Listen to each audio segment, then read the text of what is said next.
사랑하는 교우 여러분, 오늘은 로마서 12장 9절에서 21절의 말씀을 중심으로 마음의 평화는 화목이라고 하는 제목으로 말씀을 나눌 때 많은 은혜 받는 귀한 시간이 되어지기를 소망합니다. 현대를 가리켜서 산불시대라고 이렇게 얘기하고 있습니다. 첫 번째로는 현대는 불안한 시대다라고 하는 것입니다. 얼마나 불안합니까? 정치적으로, 경제적으로 또 여러 가지 사회 여건들이 불안한 상황 속에서 진행되어지고 있는 것을 우리는 볼 수 있습니다. 뿐만 아니라 현대를 가리켜서 불신의 시대라고 또 이렇게 얘기합니다. 서로가 서로를 믿지 못하고 서로가 서로에 반목하면서 의심하고 그러면서 서로 대적하면서 살아가는 시대, 바로 불신의 시대입니다. 그리고 세 번째로는 불확실한 시대에 우리가 살아가고 있습니다. 우리가 살고 있는 이 세상이 어떻게 될 것인가 늘 불안하고 불신에 차 있고 불확실한 시대에 살아가고 있습니다. 특별히 코비드-19로 인해서 얼마나 많은 사람들이 불확실해하고 있습니까? 어떻게 진행될 것인지 늘 불안에 떨고 있는 것이 우리들의 모습입니다. 그래서 현대 사람들은 마음속에 평안이 없이 늘 초조하고 긴장 가운데서 두려운 마음을 가지고 압박감 속에 많은 스트레스를 받아가면서 살아가고 있습니다. 그래서 현대 사람들은 마음의 여유가 없습니다. 왜 마음의 여유가 없습니까? 마음의 참 평화와 마음의 참 평강이 없기 때문에 그렇습니다. 그래서 오늘 본문에서 사도 바울은 사람의 마음의 평화가 얼마나 중요하고 얼마나 소중한지 오늘 본문을 통해서 우리에게 가르쳐주고 있습니다. 또한 예수님께서도 인간이 살아가면서 마음속에 소유해야 될 가장 근본적이고 가장 근원적인 것은 뭐냐? 마음의 평화다라고 주님께서 말씀해 주셨습니다. 그래서 요한복음 14장 27절에 보니까 평안을 너희에게 기추노니 곧 나의 평안을 너희에게 주노라. 내가 너희에게 주는 평안은 세상이 주는 것과 같지 않다라고 주님께서 선포해 주셨습니다. 그렇습니다. 오늘 많은 사람들이 마음의 평화와 심령의 화평을 누리기를 원하지만, 화목을 누리기를 원하지만, 진정 그 원하는 사람은 많지만 그 마음의 평화를 누리는 사람은 그리 많지 않습니다. 그리고 마음의 평화의 근원은 바로 누구냐? 예수 그리스도라고 주님께서 선언해 주셨습니다. 주님께서 우리 마음의 심령의 평화를 주실 때만이 우리는 심령의 평화가 있고 또 화목의 길을 걸어갈 수 있게 되어진다라고 하는 것입니다. 그래서 골로새서 3장 15절에 보니까 그리스도의 평강이 너희 마음을 주장하게 하라. 예수 그리스도께서 우리에게 마음의 평화를 주셨고 주님께서 주신 그 평화가 우리 마음을 주장하게 해야 된다는 것입니다. 그래서 우리의 마음을 주장하고 우리의 생각을 주장하고 우리의 감정을 주장하고 우리의 의지를 주님이 주신 참 평화가 주장하게 되어졌을 때 우리의 삶 속에 참 행복과 참 평안이 깃들 수 있다라고 성경은 우리에게 말해주고 있습니다. 사랑하는 성도 여러분, 그렇다면 우리가 청한 평화를 누리기 위해서는 어떻게 해야 됩니까? 마음의 평화를 누리기 위해서는 우리는 하나님과 화목한 성도가 마음의 평화를 누릴 수 있다라고 우리는 본문을 통해서 알 수 있습니다. 성경에서 이 평화라고 하는 단어는 신구약을 총 합쳐서 400번 기록이 되어져 있습니다. 신약 성경에만 88번 평화라고 하는 단어가 기록이 되어져 있습니다. 그래서 사도 바울은 매번 서신서를 쓸 때마다 제일 앞에 늘 인사말로 넣는 것이 뭐냐면 주의 평화가 여러분과 함께 하기르라고 하는 단어를 제일 먼저 기록하면서 서신서를 시작하는 것을 볼 수 있습니다. 그렇습니다. 마음의 평화라고 하는 것은 마음의 화목을 의미하는 것입니다. 우리가 평강하기 위해서는, 평화를 누리기 위해서는 우리가 가장 먼저 갖춰야 될 조건들이 무엇입니까?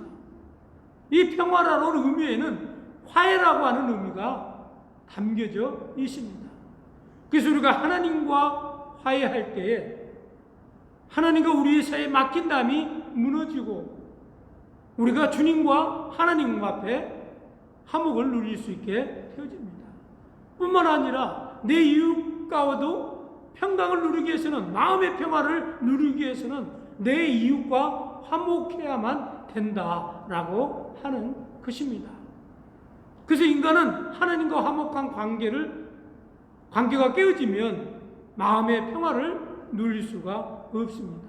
인간관계에서도 내 이웃들과 화목이 깨어지게 되어지면 마음의 평화를 가질 수가 없습니다.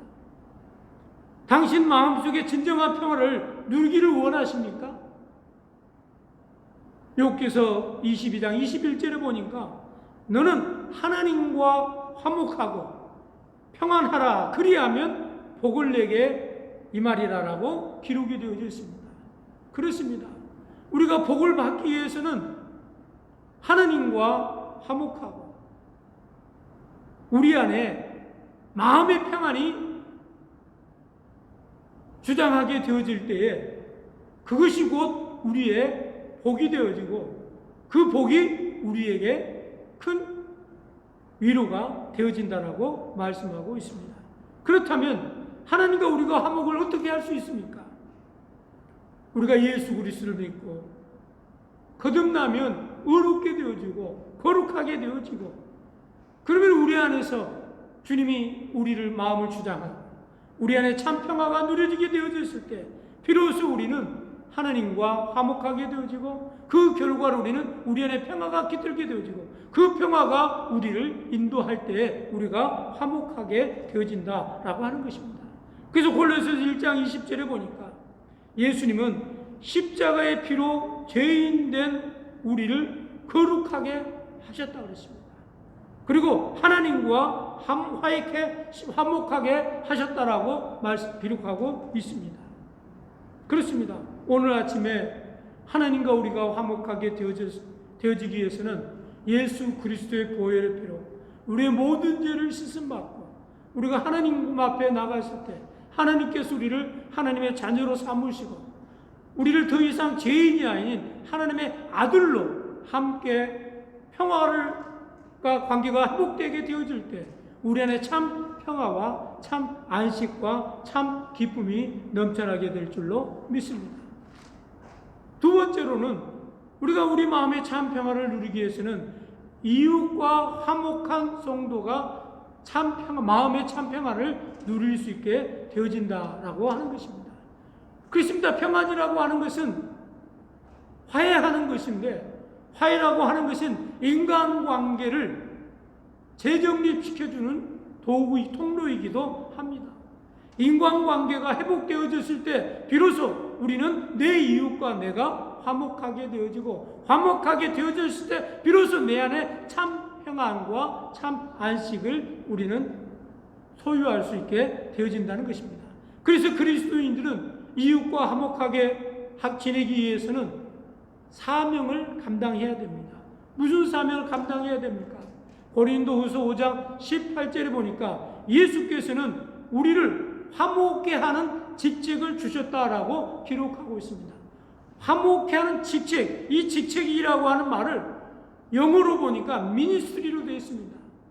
화목해 하는 사역을 감당해야 된다는 것입니다. 화목해 하는 사명을 감당해야 된다는 것입니다. 그렇습니다. 오늘날 현대가 왜 이렇게 가면 갈수록 계층 간에, 인종 간에, 지역 간에, 나라 간에 갈등이 심화되어지고 있는 것입니까? 바로 그리스도인들이 가정에서 화목의 그 직책을 다하지 못하기 때문에 그렇습니다. 그리스도인들이 교회 안에서 화목의 직책을 감당하지 못하기 때문에 그렇습니다. 그리스도인들이 내가 속해 있는 공동체 안에서 화목의 직책을 사역을 감당하지 못하기 때문에 오늘 우리 사회가 갈등 간에, 인종 간에, 지역 간에 갈등이 심화될 수밖에 없다라고 하는 것입니다. 사랑하는 교우 여러분, 세상의 평화는 정치술로 되는 것이 아닙니다. 세상의 평화는 외교술로 되는 것이 아닙니다. 그러한 것으로 화목할 수가 없습니다. 인종 간에, 계층 간에 갈등을 해결할 수 있는 유일한 방법은 예수 그리스도를 믿는 많은 크리스찬들이 자기가 속해 있는 공동체 안에서 화목의 직책을 감당하게 되어졌을 때에 비로소 이 세상은 화평한 세상이 되고 화목한 세상이 되고 또 우리 안에는 참 평안이 깃들게 되어진다라고 하는 것입니다. 마지막 세 번째로 모든 사람이 화목하기를 빌어주는 마음을 가진 사람이 마음의 평화를 누릴 수 있습니다. 그렇습니다. 오늘 현대 사회는 갈등과 경쟁과 서로를 이기려고 하는 처절한 싸움의 현장입니다. 그러나 이 속에서 그리스도인들은 어떤 마음을 가져야 될까요? 우리 그리스도인들도 같이 이 생존 경쟁 속에 뛰어들어서 함께 피투성이 나게 너 죽고 나 죽고 같이 죽자라고 해야 될까요? 그렇지 않습니다. 크리스찬만큼은 남이 나보다 행복하기를 바라야 됩니다. 크리스찬만큼은 남이 나보다 잘 되기를 바라야 됩니다. 크리스찬만큼은 남이 나보다 복을 많이 받기를 바라야 됩니다. 크리스찬만큼은 내 사업이, 내 자식이 잘 되는 것보다 남의 사업이, 남의 자식이 더 잘 되기를 빌어주고 또 바라는 그런 마음을 가져야 된다라고 하는 것입니다. 그래서 남의 행복이 나의 기쁨이 되어졌을 때에 비로소 내 안에 참 평안이 깃들게 되어진다는 것입니다. 어떤 심리학자는 평화를 깨뜨리는 5가지 요인들을 다음과 같이 얘기하고 있습니다. 첫 번째로는 무엇이든지 자기 중심으로 생각하는 사람입니다. 이제는 크리스찬은 나 중심의 삶이 아니라 공동체 중심의 삶, 우리를 위한 삶, 민족을 위한 삶, 나라를 위한 삶, 인류를 위한 삶으로 나 자신이 인류 안에, 공동체 안에 던져버리는 그런 삶을 살아야 된다는 것입니다. 그 삶이 주님의 삶이었고 그 삶이 많은 크리스찬들의 삶이었다라고 하는 것을 우리는 깨달아야 될 줄로 믿습니다. 또한 두 번째로는 남에게 칭찬을 기대하는 것이 바로 공동체 평화를 깨뜨리게 되어집니다.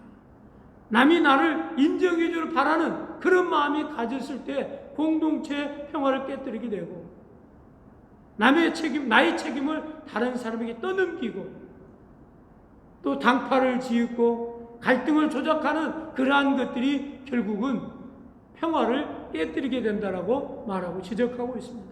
그렇습니다.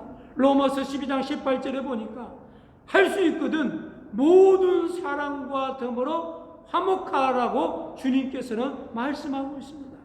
할 수 있거든 형편이 되는 대로 내 이웃들과 화목하고 내 이웃들과 화평을 누리는 것이 중요하다는 것입니다.